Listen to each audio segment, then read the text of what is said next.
A small town folds into early winter, and hunger learns the names of the people who pretend not to see it.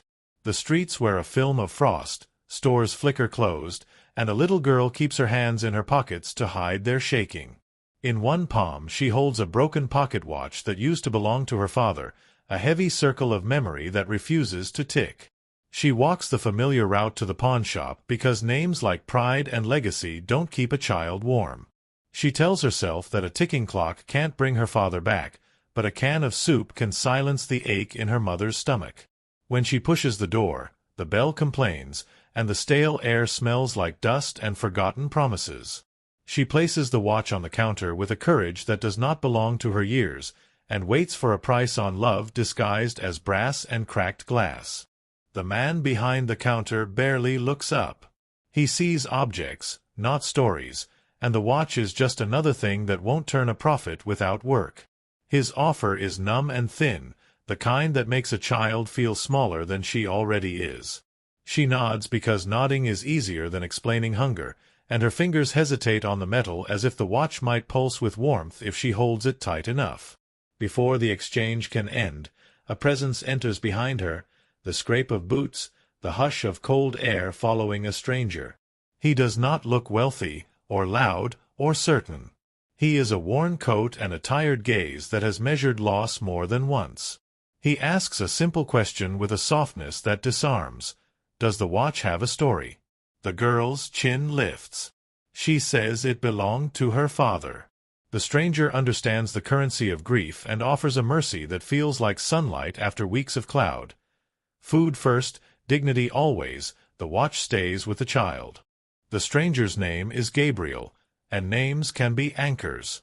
He keeps his distance the way gentle people do when trust has to be earned. He walks a pace behind the girl as she buys staples, letting the cashier assume he is no one at all. At home, her mother is startled by the bags and the kindness that carried them. Fear arrives with good fortune when life has taught you that help is a bargain in disguise. Gabriel refuses repayment. He leaves the moment stretches toward questions, like someone who knows how heavy gratitude can feel on those who have little. But the door he closes does not stay shut in the girl's mind.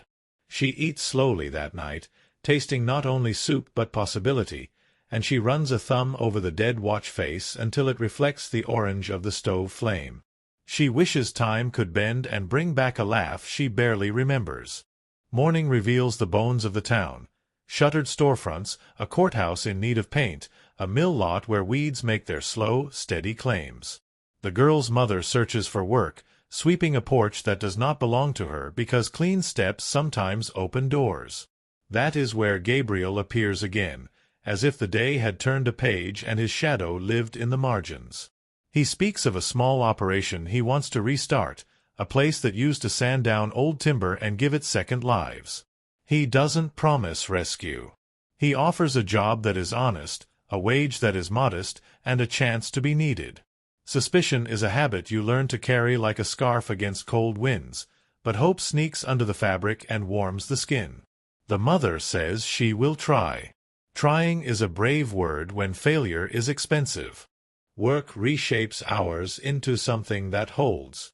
The girl helps after school, counting nails, labeling boxes with careful letters, stacking pieces of oak that smell like rain and old barns.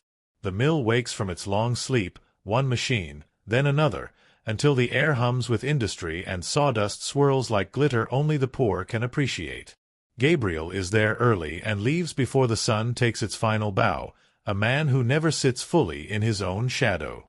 The girl notices the way he touches wood-like memory, as if he is listening for the heartbeat inside grain. The mother notices the way he writes in a small ledger, the handwriting precise, the numbers balanced. Some people keep their pain in their pockets. Gabriel keeps his in the space between seconds, where only those who have waited too long know how to look. The road north of town is a quiet answer waiting for a question. Gabriel asks if they can see something. No promises, no pressure, just a look. They travel past the last mailbox and the fence that leans like a tired shoulder, into a stand of trees that remember better summers. He unlocks a door swollen with rain and shows them a cabin made of honest wood and patient corners. It needs work, but some things whisper their worth even when they are rough. He has already fixed what might fail first: the pipes that carry warmth, the roof that must be brave in storms. He tells them not a story but an intention, a home that can be earned slowly, with dignity measured in days instead of dollars. The mother listens to the floorboards creak like old friends and wonders what it would mean to choose where to place a chair, to hang a coat, to sleep without rehearsing how to leave. Terms are not bait but boundaries, and boundaries are kindness when people have been ambushed by generosity before. The agreement is humble and clear: work that pays fairly, a rent small enough to breathe, and a path to ownership that counts months instead of miracles. The girl holds the watch in her palm while the mother weighs the risk of hope. Wind presses its face against the window as if eavesdropping. The fire Gabriel builds is shy at first, then confident, the way trust grows. There is soup again, richer somehow, and bread that refuses to be judged by its plain crust. The cabin smells like cedar and new beginnings. The mother says yes without a flourish, because yes is a seed that prefers quiet soil. Routine plants itself. The mill draws in neighbors who were sure the town had given up on them. Pallets move, invoices find their dates, hands find their rhythm. The girl learns the timetables of migrating light through the cabin windows and learns that silence can be full, not empty, when it belongs to safe walls. She watches Gabriel repair things as if speaking a second language. He fixes hinges, rewires lamps, coaxes a stubborn stove into cooperation.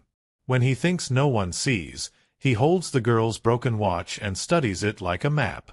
He does not pretend to fix what grief has locked. He only honors that it mattered, that it still matters.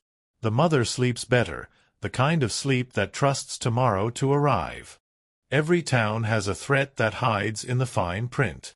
This one arrives stamped in formal letters, a county notice about a land auction that doesn't blink. Old taxes wake up mean and loud.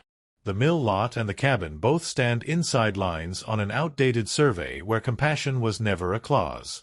Fear returns with familiar teeth. The mother stacks documents on the table.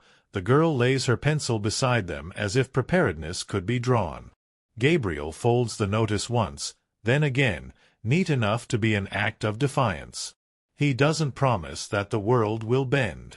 He promises to show up in front of it. The difference is everything when you've been taught to lower your eyes. Days taste like paper and waiting rooms. The clerk knows the mother's name from a happier time and tries to remember where the missing records sleep. The girl brings coffee to volunteers at the church who remember when the mill smelled like paychecks and Fridays. Gabriel visits the county office with a politeness that can be mistaken for weakness by those who underestimate mercy. The clock over the counter ticks with the arrogance of clocks that have never stopped. The girl's watch remains still, but it feels less like failure and more like witness. They learn that land can be saved by conditions long buried, that sometimes a town writes itself an escape hatch and forgets. If the mill proves its worth to the community, the law loosens its fist. The day of the auction arrives wrapped in gray. The courthouse hallway holds the echoes of shoes that have given up pretending. Neighbors gather not because they can afford to bid, but because belonging is a kind of wealth. The girl and her mother stand together, shoulders touching, a small fortress. Gabriel stands a little apart, as he always does when someone else's future is at stake. The official reads numbers with a voice trained to be unimpressed. Before the gavel can threaten, a clerk with good timing and a better heart arrives breathless with files that might matter. Words like contingencies and prior use exceptions walk into the room and take off their coats. The gavel hesitates. The room breathes. The auction pauses where certainty thought it would sprint. Papers are examined, stamps remembered, commitments dusted off and made new. If the mill is operating and providing jobs, the owner has a window to resolve the debt directly. The window is small, but small windows can show entire skies. The official nods with reluctant respect. The crowd hums an approval that sounds like old men clearing their throats. Nothing is won yet, but the loss has been postponed, and postponements can be stretched into victories by people who know how to work with both hands and all their faith. The girl feels the strange weight of relief, a softness that is not quite safety but points to it. In the weeks that follow, effort becomes a ceremony. Receipts gather like brave soldiers. Pay stubs a line in a folder the color of resolve. The mother keeps the books firm and transparent. Gabriel sells a stack of salvaged beams to a craftsman who understands how history can hold a roof. The girl writes thank-you notes in her neat hand, not to the law but to the living strangers who chose to be neighbors again. They are not saved by a hero so much as braided together by a better choice repeated daily. The cabin grows warmer, the mill steadier, and the town less certain of its own decline. One evening, rain wraps the cabin, soft fingers on the roof. Gabriel arrives with a small package that tells on his intentions. He does not perform his kindness. He places it on the table like a puzzle piece finally found. Inside is a wall clock he restored on nights when sleep refused him. He installs it carefully where both the kitchen and the living room can hear it. The first tick feels like a heartbeat reintroduced, the second like agreement. The girl stands beside the sound and lets it fill the rooms behind her ribs. The mother watches hope learn to be ordinary, which is where hope does its best work. Stories about houses are never only about wood and windows. Months pass, and the deal becomes deed. The ink dries without ceremony, and the county file closes with a sigh that sounds almost apologetic. The mother refuses to celebrate with extravagance. She bakes a simple loaf and cuts it with the same knife that once halved worries in the dark. Gabriel lingers at the threshold the way men do when their ghosts are deciding whether to let them stay. He shares almost nothing about his life before the town, only a mention of a fire and a time that stopped at a stubborn hour. Loss turned him quiet, purpose taught him to speak again. The girl begins to grow into her hunger for learning instead of for bread. She reads the names of trees behind the cabin and memorizes the seasons of light. She returns the pocket watch to a shelf by the door, where it cannot pretend to tell time but can bless it as it passes. Sometimes she holds it and tells it about her day as if it were a window across to someone listening. She thanks it for guiding her to the pawn shop that morning, for drawing the map to an outcome no map could have predicted. She understands, in a young way that is somehow an old way too, that broken things can point us home. The mill becomes a lesson in redemption written in sawdust and invoices. Old barnwood becomes tables for families that still find reasons to gather. Reclaimed beams find ceilings that want to be sturdy and honest.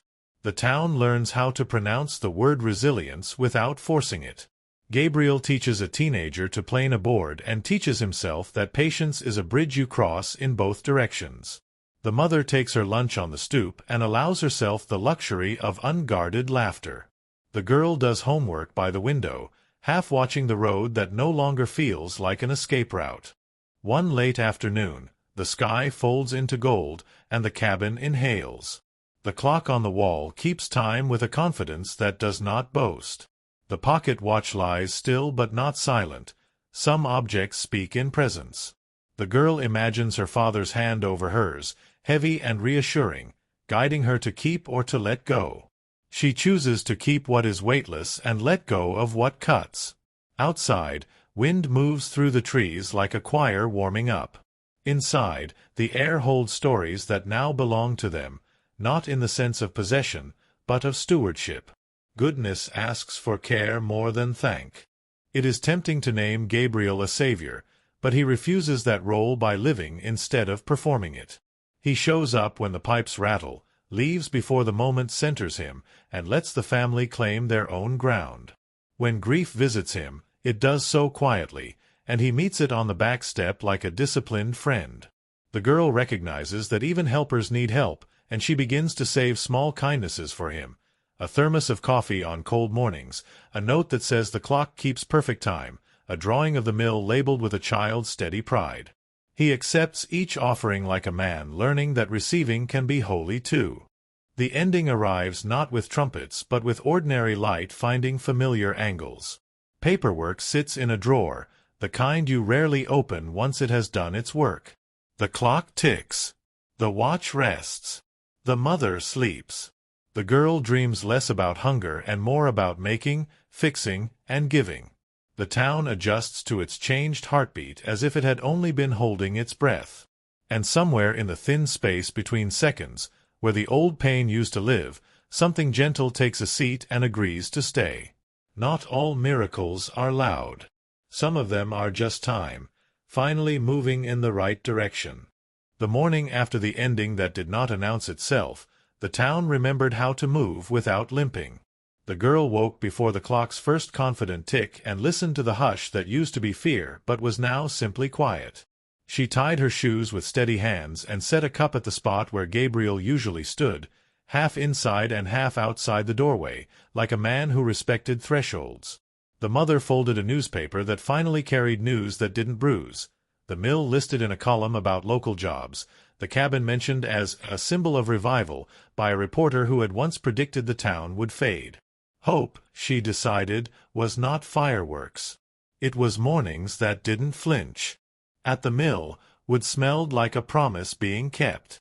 Trucks arrived with loads that felt like handshakes, and Gabriel measured each plank as if it were a line of a story he wished to get right. He taught a new hire to sand with patience and to listen for the change in pitch that tells you when a surface is ready to become someone's table. The girl swept in gentle arcs and learned that clearing dust is a kind of respect, that small tasks link themselves into something grand enough to hold a family. When lunchtime came, they ate without the rush that scarcity drills into you. Time did not have to be chased. It was content to sit at their table and be counted.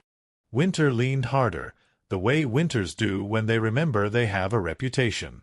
The cabin accepted the challenge with the grace of good lumber. Gabriel replaced a windowpane before the wind could find its stubborn path inside. The mother hemmed curtains from a donated bolt of fabric, turning a gift into privacy.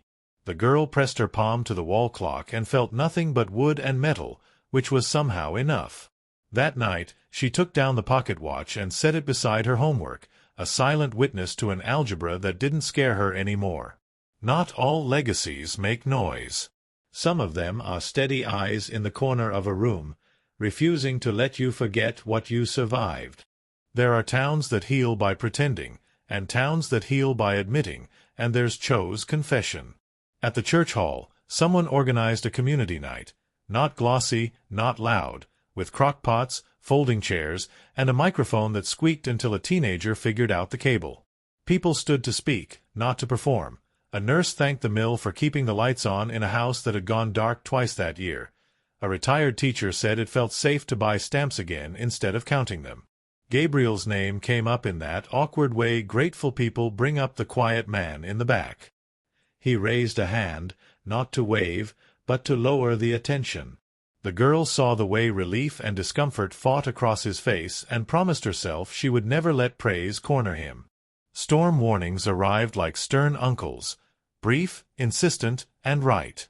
The radio declared a line of ice and wind was walking their way with too much purpose. Gabriel checked the generator he never mentioned and found it primed. The mother filled jugs because water becomes a throne when the world tips. The girl lined up candles and decided that darkness would not be allowed to frighten them in their own home. When the storm finally knocked, it didn't knock at all. It shouldered in and made decisions about branches, wires, and plans. The mill's roof held, because it had been taught to hold. The cabin's chimney learned a new song. They huddled by the stove and ate soup that tasted like memories and victory. On the second night of the storm, the town needed a lighthouse, and the mill volunteered. Gabriel opened its doors to neighbors whose houses complained louder than they could. Cots unfolded on the shop floor between stacks of reclaimed beams that smelled like warm forest. The generator hummed a low hymn. Children learned that sawdust can be a playground if the adults around you are calm. An old man in a wool cap played cards with the girl and told her about the first barn he raised in a year when the river tried to carry the county away. The mother passed out mugs and ensured that the thermostat's stubbornness had a match in her persistence. Safety, she realized, is not a place so much as a chorus of steady choices. Sometime past midnight, when the radios grew bored of repeating the same warnings and the wind auditioned for a job in folklore, Gabriel sat at a workbench with the pocket watch in his palm. He had not asked to borrow it. The girl had placed it there with the kind of trust that does not announce itself. He opened the back with a tool small enough to suggest reverence. Inside waited gears and a spring that had decided long ago that it had given enough. He cleaned, not to erase the years, but to honor them. He tightened a screw that had loosened more metaphorically than mechanically. He set the watch aside and did not dare to wind it yet. Some prayers prefer to be considered, not spoken. By morning, the storm had exhausted its appetite for damage. The town counted losses that could be measured, which meant they could be met. People returned to houses that still looked like themselves, if you squinted with affection. At the mill, the shelter folded itself back into a workplace with almost no fuss, because kindness had been part of the design from the start. Gabriel handed the pocket watch to the girl and said nothing that would pretend at magic. She held it like a book that had learned to come back to the best chapter. She turned the crown one slow click at a time. The second hand, a stubborn little spear, considered the possibility of movement as if negotiating with an old hurt. It moved. Not triumphantly, not dramatically, just a quiet tick that reset the room's gravity by a hair. The girl did not cheer. She blinked hard and smiled the way a person smiles when a letter finally arrives from someone they thought had forgotten their address. The mother covered her mouth with her hand because some sounds are too tender to let out.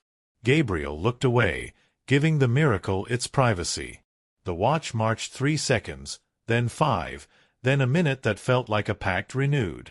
If it failed later, and it might, that would not undo what this minute had given them. Proof matters, but so do moments that can't be audited.